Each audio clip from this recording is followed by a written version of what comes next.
Greetings and welcome to Slash Reviews.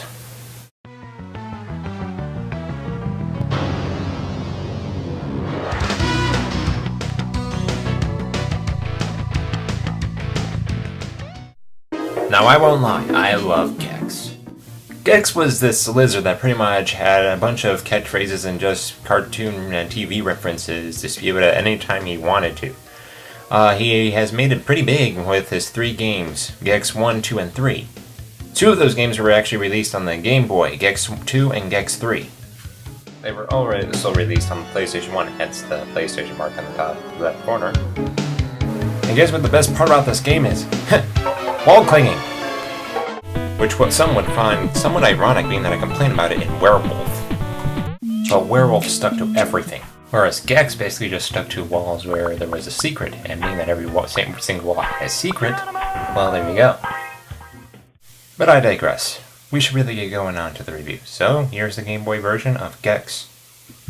So let's mark this as the 3rd official episode of Slash Reviews. So here we have the... What is that sound? Is that supposed to be music? Oh my god. I hate this game already.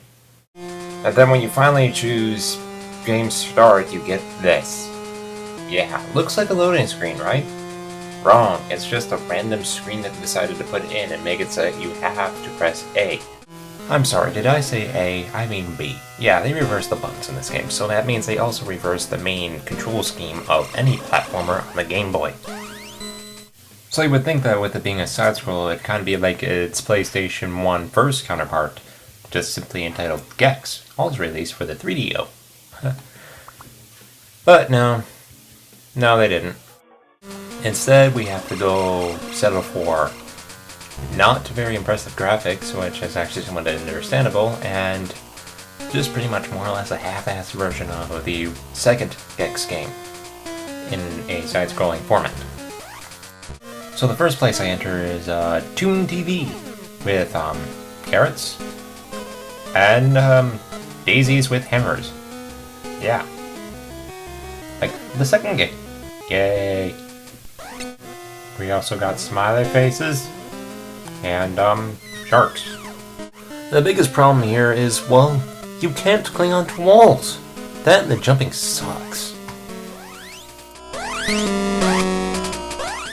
So they make you play a game that, 1, you can't climb on walls in a side-scrolling version of Gex, 2, you cannot control whether he runs or walks, and 3, he just sucks at jumping altogether.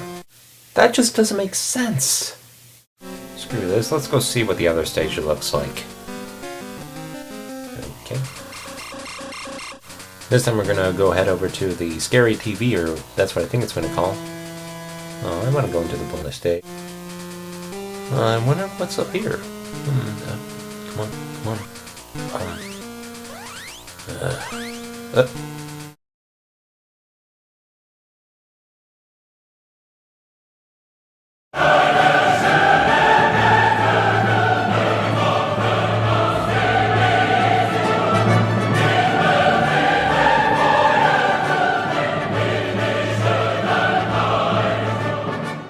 Well, that was fun. Oh, so anyway, after getting tired of dying in Toonland, we go into the haunted house. Yay, where we're collecting skulls and beating up on pumpkins. I have to say that this stage actually does look pretty neat. Wait, hold on.